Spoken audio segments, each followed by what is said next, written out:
의미 있는 은혜의 찬양 감사합니다. 그렇습니다. 모든 일에 다 때가 있는 줄 믿습니다. 그리고 때를 주관하시는 분이 우리가 믿는 하나님인 줄로 믿습니다. 우리가 지난 2시간을 통해서 요한복음 1장을 우리가 나누었습니다. 요약하면 태초에 말씀이 계셨다. 그 태초라고 하는 것은 천지 창조하기 훨씬 이전 본래인 태초, 그리고 그 말씀이 하나님과 함께 계셨고 그 말씀이 곧 하나님이시다. 그리고 세상 모든 것이 다 그분으로부터 창조되었다. 창조자가 되어진다는 거예요. 그런데 그 말씀이 누구냐?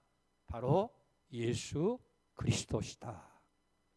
그리고 지난주에는 그 예수 그리스도 안에 생명이 있어요. 그리고 그 생명이 빛으로 세상에 오셨다 하는 거예요. 그래서 누구든지 그 빛 대신 예수 그리스도, 생명이신 예수 그리스도를 받아들이면 그게 영접이라는 거예요. 영접하면 그리고 그 이름을 믿는 자들에게 자녀가 되는 권세를 주시고 구원의 자리에 이르게 하셨다. 그런데 중요한 것은 우리가 이 생명을, 예수님을 영접하고 받아들이기 위해서 반드시 필요한 두 가지가 있는데, 첫째는 뭐냐면 그것을 증거해주는 증거자가 있어야 된다는 거예요. 그 지난 주간에 세례 요한이라고 그랬죠. 그리고 그것을 우리로 하여금 깨닫게 하시고 알아지게 하시고 믿어지게 하시는 성령의 역사가 있어야 된다. 우리는 체험한 바를 증거할 때에 이 증거자에게 세 가지가 필요한데, 첫째는 체험이 있어야 돼요.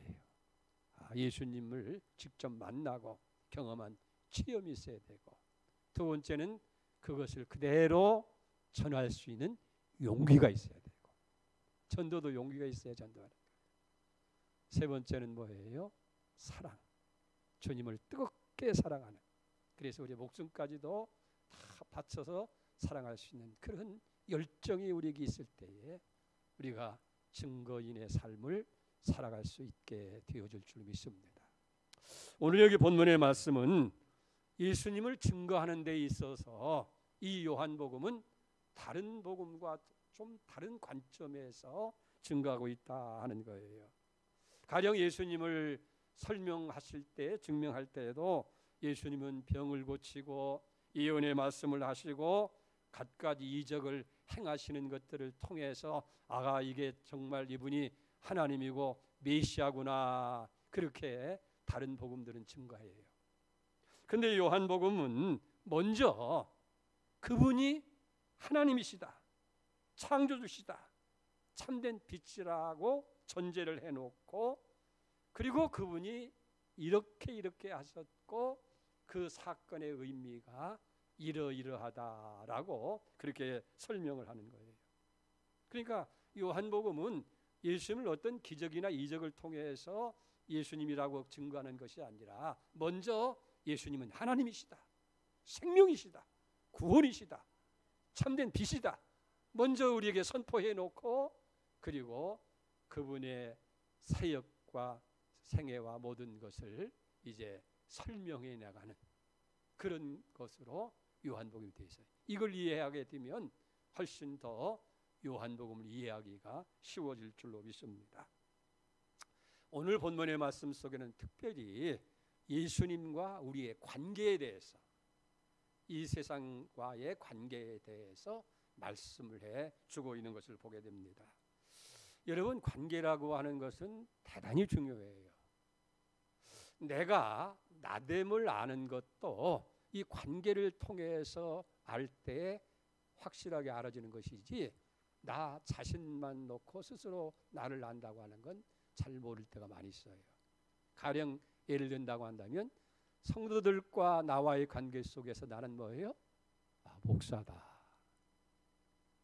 자녀들과의 관계 속에서 나는 아버지, 아빠가 되고 엄마가 되는구나. 그리고 부부간의 관계 속에서는 남편이 되어지고 아내가 되어지는 것과 같은 거예요.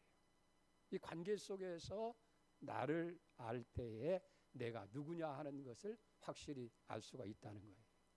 자, 예를 들어서 가령 여기 피아노가 있지요. 그러면 이 피아노는 겉으로 보면 이렇게 나무 당다 있잖아요. 저 안에는 많은 철사줄이 있는 거예요.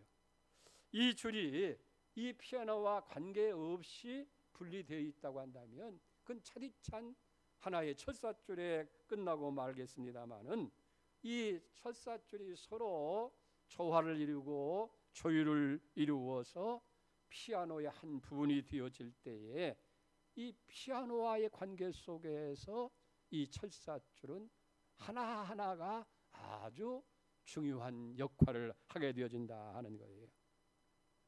이 많은 철사줄 중에서 어떤 것이 끊어진다든지 늘어나게 되어진다고 한다면 피아노 자체는 재구실을 할 수가 없게 되는 거예요. 그렇기 때문에 한 줄 한 줄이 대단히 중요하다 하는 거예요. 이와 같이 하나님과 우리의 관계도 하나님과의 그 관계 속에서 우리가 나됨을 바른 의미를 찾을 수가 있다 하는 거예요. 그래서 우리가 예수를 믿고 믿음 생활하는 것도 예수님과의 관계 속에서 나를 아는 일이 대단히 중요하다 하는 거예요.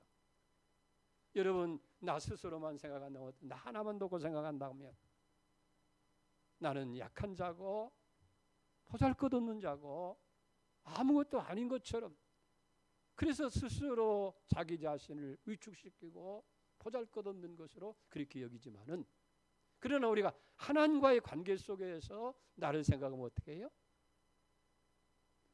사랑을 입은 자고 하나님이 존귀 여기는 자고 그리고 하나님의 자녀이고 하나님의 모든 것을 다 받아 누릴 수 있는 상속자가 된다.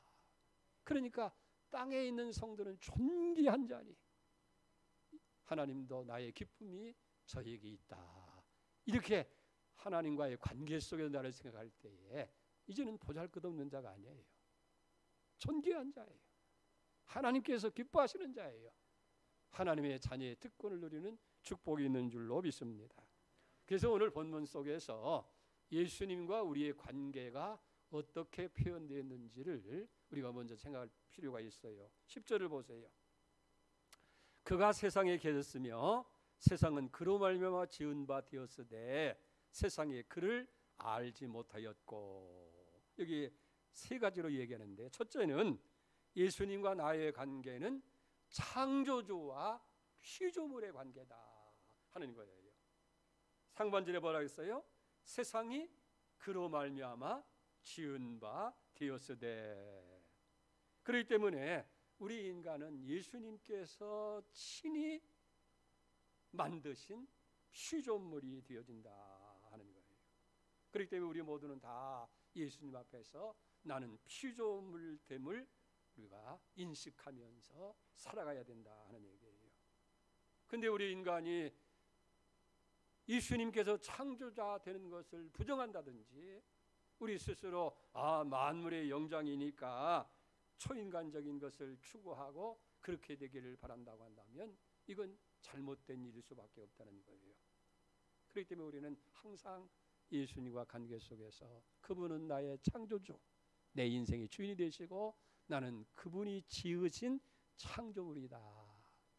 창조주 되심을 항상 의식하면서 살아갈 때에 우리 삶이 더 아름다워지고 풍성해질 수 있다는 거예요.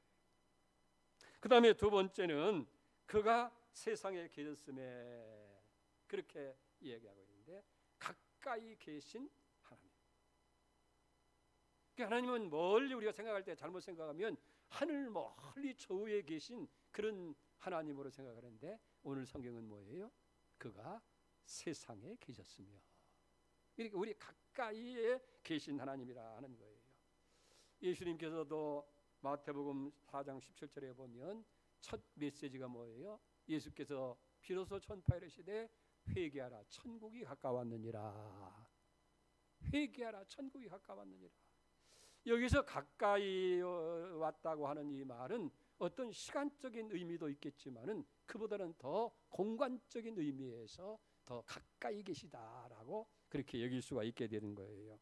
그렇기 때문에 예수님은 멀리 계신 분이 아니라 바로 우리의 가까이 손닿을 곳에 있다. 바로 그분이 이루시는 하나님 나라가 가까이 있다는 것을 여기서 예수님이 첫 메시지로 선포한 거예요.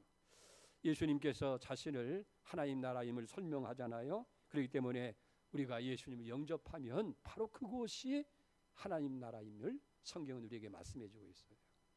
누가복음 17장 20절 이하에도 보면 하나님 나라는 볼 수 있게 임하는 것이 아니요.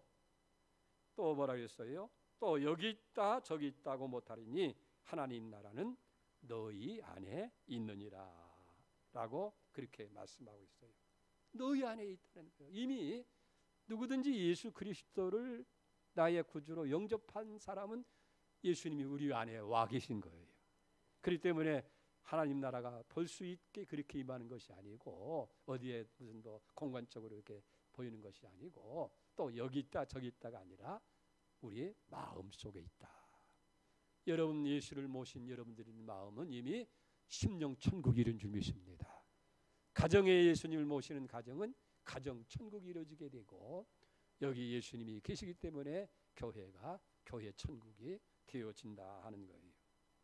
가까이 계시다. 9절을 보세요. 참빛 곧 세상에 와서 각 사람에게 비추는 빛이 있었나니. 여기 예수님은 빛으로 오시는데 이게 도매금으로 오는 것이 아니라 각 사람에게 개별적으로 함께 하시는 하나님이다 하는 거예요. 그러니까 두 가지 말씀, 그가 세상에 계셨고 그리고 각 사람에게 임했다는 말씀을 종합해 보면 예수님은 아주 가까이 계시고 그리고 우리 개별적으로 함께 하시는 하나님이시다. 이미 하나님은 가까이 계셔요. 멀리 계신 게 아니에요. 그래서 여러분들이 주여 속삭이기만 해도 우리의 소리를 들으신다 그 말이에요. 그리고 개별적으로 다 한 사람 한 사람 개별적으로 함께 하시는 하나님이시다.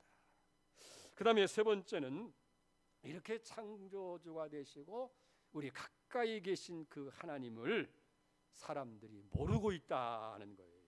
10절 하반절 보세요. 세상이 그를 알지 못하였고 그랬잖아요. 여기서 안다고 하는 말이 참 중요해요.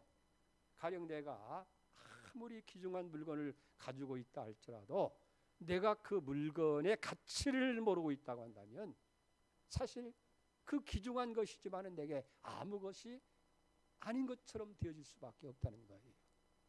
그러니까 가지고 있는 그 물건이 내 것이지만은 그 가치가 무엇인지를 진정으로 알 때에 비로소 진정한 내 것이 된다는 거예요.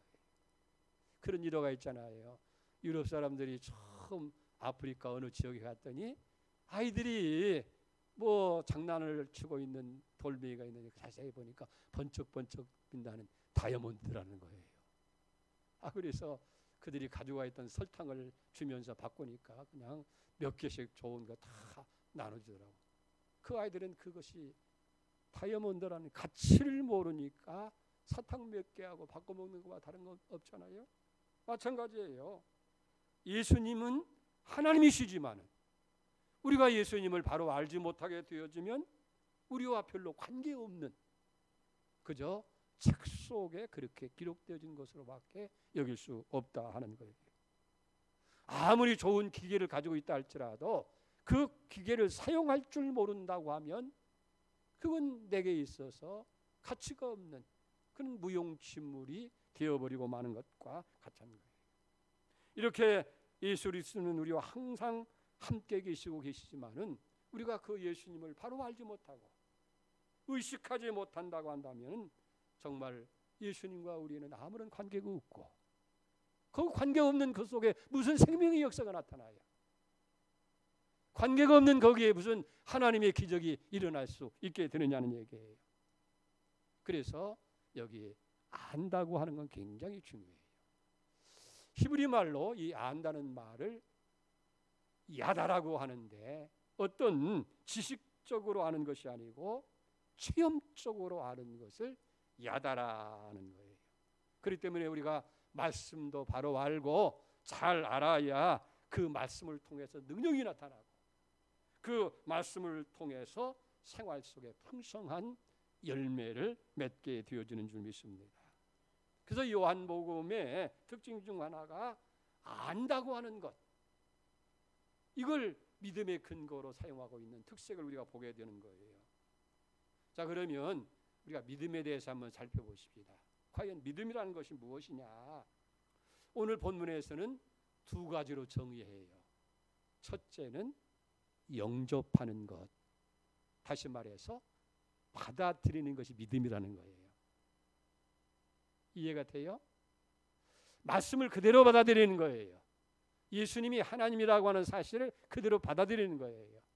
그래서 영접한다, 받아들인다 하는 거예요. 영접하는 자, 그 이름을 믿는 자에게 구원의 역사가 일어나잖아요.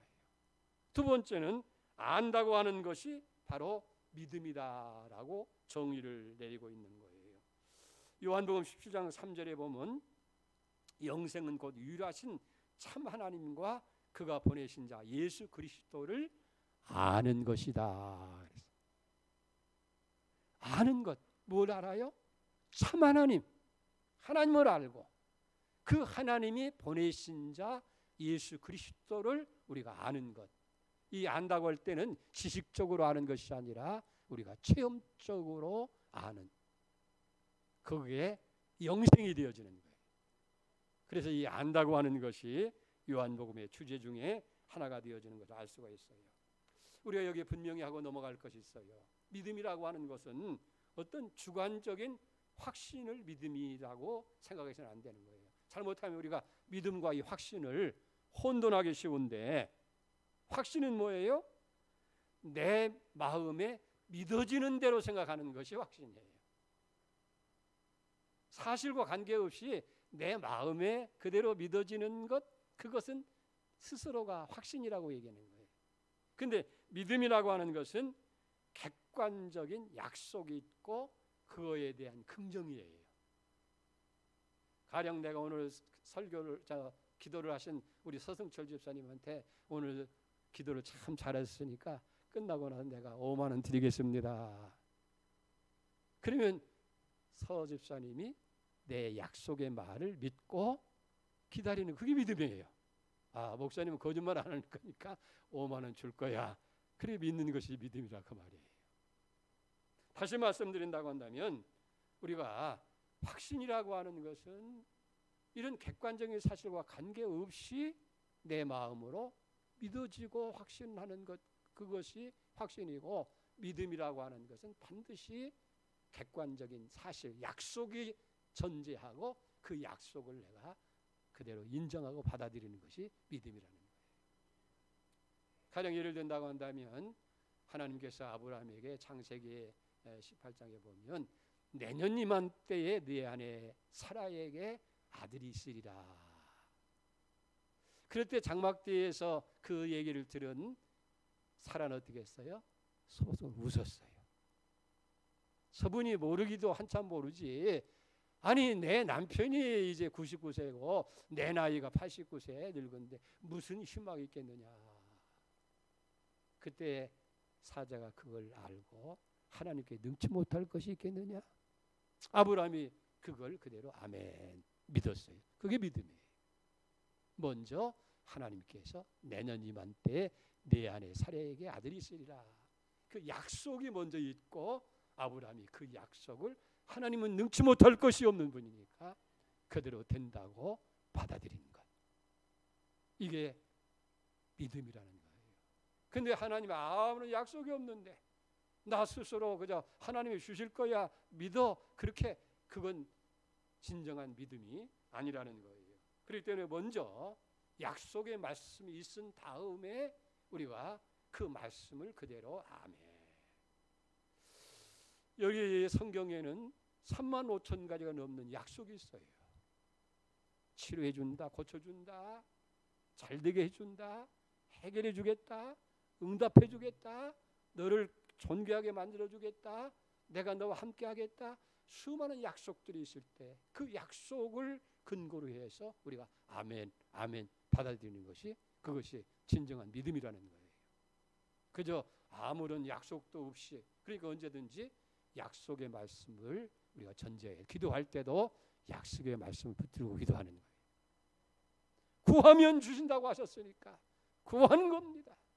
나는 구할 바를 알지 못하지만 성령이 나를 위해서 탄식하며 기도하는 줄 믿습니다. 그런 마음으로 우리가 기도하고 시험이 올 때도 감당치 못할 시험을 허락지 아니하시고 시험 당할 때 피할 길을 주신다고 하셨으니까 하나님 능히 감당할 줄 믿습니다.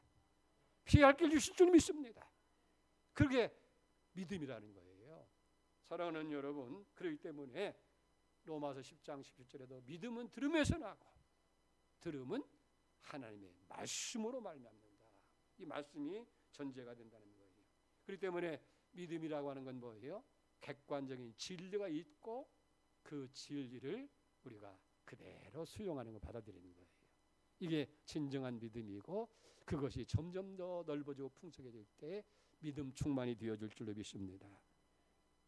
오늘 여기 12절에 영접하는 자 곧 그 이름을 믿는 자들에게는 하나님의 자녀가 되는 권세를 주셨으니 했는데 영접한다 그 이름을 믿는 자라고 하는 이 말은 받아들인다는 수용성을 의미하는 거예요. 근데 세상에는 어떻게 해요? 영접하지 않는 자가 참 많이 있는 거예요. 마치 빛에도 그늘이 있는 것처럼 성령을 회방하는 그런 죄를 사람들이 짓고 있다는 거예요. 중요한 건 뭐예요? 우리가 영접하기 위해서는 인간적인 편견을 버려야 돼요. 내 고집을 내려놓아야 돼요. 그리고 그대로 말씀 그대로 수용하고 받아들이는 것 이것이 참 믿음이라 하는 거예요. 그래서 우리가 사실을 그 객관적인 사실을 그 말씀을 그대로 받아들일 때 영접하게 되어질 때 그 영접 속에서 비로소 알게 되어져요.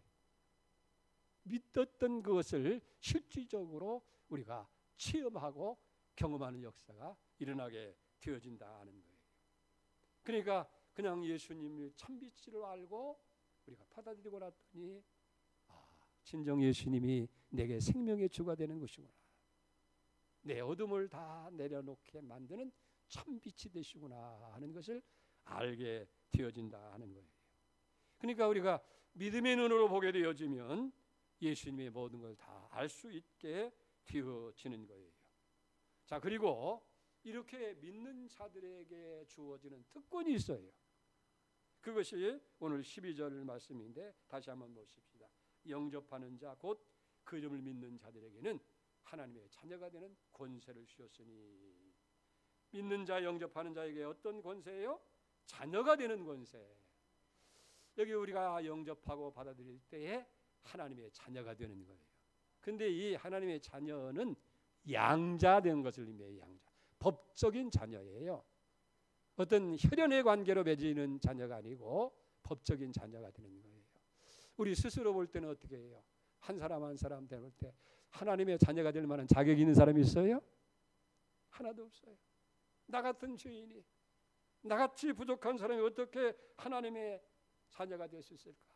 그런데 믿음으로 자녀가 되는 거예요. 그것을 성경에서는 양자가 된다. 혈연 관계 속에서 이루어지는 것이 아니라 법적인 관계를 통해서 이루어지는 거예요. 그래서 양자가 된다고 하는 것은 상속자가 됨을 의미하고 자유하는 자가 됨을 의미하는데 우리는 본래 어때요? 죄의 노예였어요. 사탄의 노예가 되어지고 세상의 종 되었던 우리인데 예수 믿음으로 죄로부터 사탄으로부터 이 세상으로부터 자유한 자가 되어지고 이제는 하나님께 소속된 신부로 우리 신분이 바뀌면서 하나님의 자녀가 됐다는 거예요. 그 로마서 8장 14절 15절에 바울은 그렇게 고백을 하잖아요. 무릇 하나님의 영으로 인도함을 받는 사람들은 하나님의 아들들이라. 너희는 다시 무서워하는 종의 영을 받지 아니하고 양자의 영을 받았으므로 우리가 아빠 아버지라 부르짖느니라. 성령의 인도를 받는 사람들이 하나님의 아들인 거예요. 과거에는 무서운 종의 영, 그래서 죄의 노예로 우리가 살아갑니다. 죄 때문에 또 죄를 짓고 결심을 해도 또 죄를 짓을 수밖에 없는 사람들이었어요. 그러나 이제는 어떻게 됐어요? 종의 영을 받지 않고 양자 영을 받아서 하나님을 아빠 아버지라 부르죠. 축복의 사람들이 되어진 줄로 믿습니다. 그래서 이제 믿음으로 하나님의 자녀가 되었을 때에 이제는 모든 것부터 자유함을 얻는 거예요. 그리고 아들은 어떻게 해요? 상속자가 되어서 아버지의 모든 걸 다 받아 누리는 자가 되어진다. 여기서 종의 영을 받지 아니하고 양자의 영을 받았다고 그랬는데 자녀와 종은 전혀 달라요. 같은 일을 시켜도 종은 의무적으로 일하고 아들은 특권으로 일을 하는 거예요. 같은 농장에서 밭에서 아들과 종이 함께 일하지만은 아들은 어떻게 해요? 아버지 아들로서의 일하는 즐거움이 있는 거예요. 근데 종은 어떻게 해요? 마지 못해서 어쩔 수 없이 일하는 그런 의무적인 일이에요. 같은 일을 해도 자세가 달라요. 마음이 달라요. 그러니까 결과도 달라질 수밖에 없다는 거예요. 여러분, 하나님 일도 그런 거예요. 교회 일도 그런 거예요. 그저 의무적으로 하려고 하면 그게 율법이 되고 힘들게 되고 그것이 분쟁을 가져오게 되고 우리에게 어려움이 되어지는데 아버지 집을 내가 잘 다스려야 되겠구나, 가꿔야 되겠구나, 그런 마음이 되어진다면 일하는 것이 즐거움이 있는 거예요. 충성 봉사하는 것이 신바람이 나는 거예요. 하면서 감사가 일어나는 거예요. 아버지 아들로서 일을 하니 얼마나 즐겁고 감사하냐. 우리는 예수 그리스도를 받아들임으로 말미암아서 믿음으로 말미암아서 하나님의 자녀가 되는 특권이 주어졌고 이제는 자유의 종의 영을 받아서 우리가 다 자녀가 됐기 때문에 이 매임에로부터 자유한 사람이 됐다. 오늘 이 특권을 누리는 은혜가 있기를 축복합니다. 자, 그러면 여기 아주 중요한 말이 13절에 나와요. 13절 봅시다. 하나님의 자녀가 된 것이 혈통으로나 육정으로나 사람의 뜻으로 나지 아니하고 오직 하나님의 뜻으로부터 난 자들이니라 라고 얘기하고 있어요. 우리가 자녀가 된 것이 혈통이나 육정이 아니라는 거예요. 혈연관계로 되어진 것이 아니라는 거예요. 이건 먼저 유대인들에 대한 반박이에요. 유대인들은 어떻게 했어요? 아브라함이 우리의 조상이기 때문에 우리 모두는 다 하나님에게 선택을 받은 자들이고 우리는 전혀 지옥과 관계없는 다 천국에 가는 사람들이고 이방 사람들은 다 지옥의 불쏘시개 감이다. 그렇게 생각했던 거예요. 그런데 성경은 분명히 얘기하잖아요. 우리가 하나님의 자녀가 되는 것은 어떤 민족이나 어느 가문에 의해서 이루어지는 것이 아니라는 거예요. 그래서 혈통이나 육정으로 된 것이 아니라 예수 그리스도를 영접하고 그림을 믿는 자들이 모두가 다 자녀가 되어지는 개개인적으로 자녀되는 축복이 이루어졌다 하는 거예요. 여기서 육정으로나 혈통으로 하지 않았다는 것은 뭡니까? 인간의 노력이나 인간의 수고나 인간의 어떠한 그런 수양의 의지에 의해서 하나님의 자녀가 될 수 있는 것이 아니라는 거예요.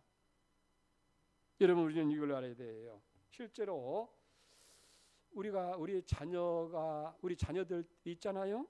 자녀가 된 것이 그들이 공목사의 자녀가 되기 위해서 수고하고 애써서 공목사의 자녀가 된 게 아니잖아요.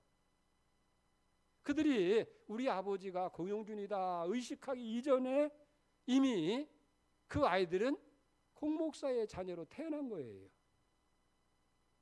먼저 자녀가 되었기 때문에 나는 어떻게 해요? 아버지로서 자녀를 양육하고 키울 의무를 가지고 정성을 다해서 그 아이들을 위해서 돌보고 양육하고 그리고 키워가는 것이라 하는 얘기예요.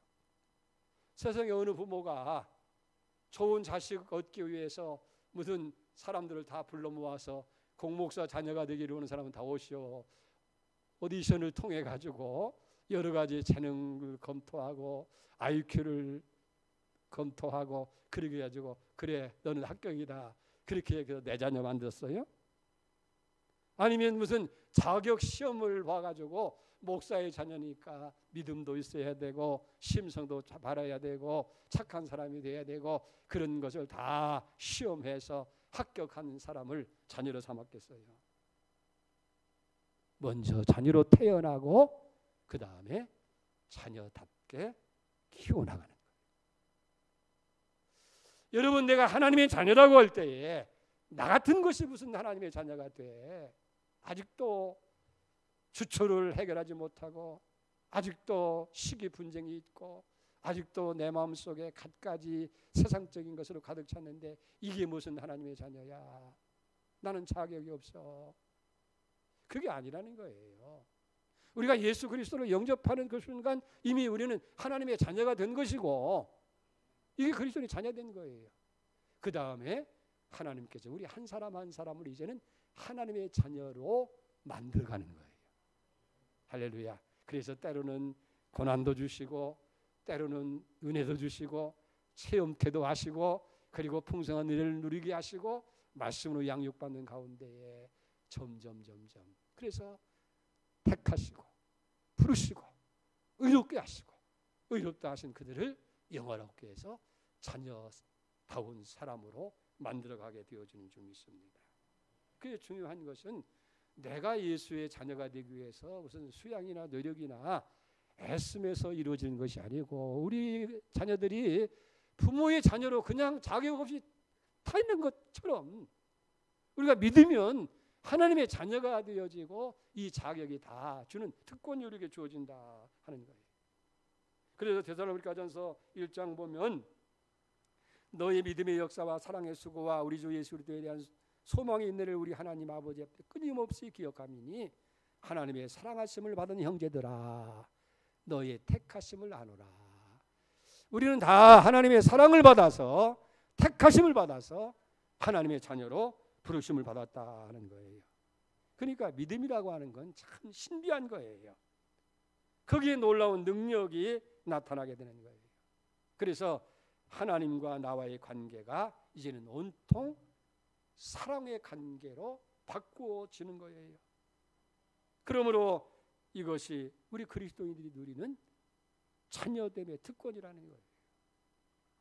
바울은 고린도후서 5장 17절에 그랬잖아요. 그런 정 누구든지 그리스도 예수 안에 있으면 새로운 피조물이라. 이전 것은 지나갔으니 보라 새 것이 되었다. 로마서 8장 10절에 보면 자녀이면 또한 상속자, 하나님의 상속자요 그리스도와 함께한 상속자니 우리가 그와 함께 영광을 받기 위해서 고난도 함께 받아야 할지니라. 여러분, 생명의 빛으로 오신 예수 그리스도를 영접하게 되어질 때에 우리는 자녀됨의 주권을 가지는 거예요. 오늘 이 자녀이면 상속자니 예수 그리스도와 함께 기업을 나눌 상속자예요. 할렐루야. 이걸 여러분들이 받아들일 수 있기를 바랍니다. 그렇기 때문에 오늘 본문 속에서는 이 관계가 굉장히 중요하다는 거예요. 나의 나됨을 이 모습 이대로 보지 말고 예수 그리스도의 관계 속에서 나를 보자는 거예요. 이게 믿음 생활이에요. 그러니까 예수님은 창조주가 되시고 나는 피조물이 된다.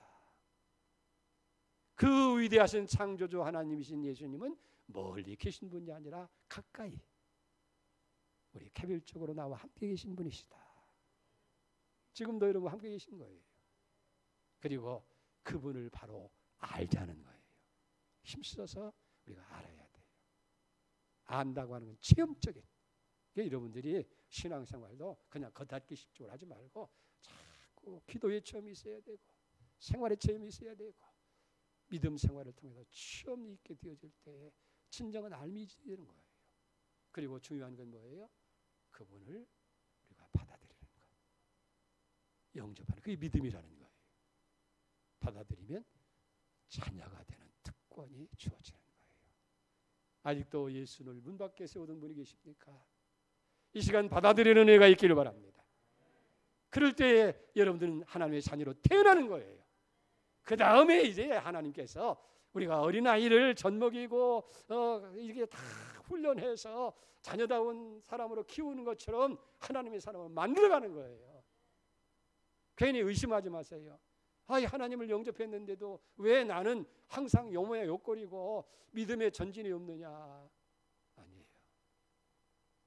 그럼에도 불구하고 하나님의 자녀예요.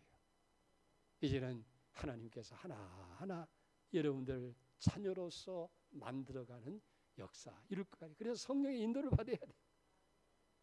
할렐루야.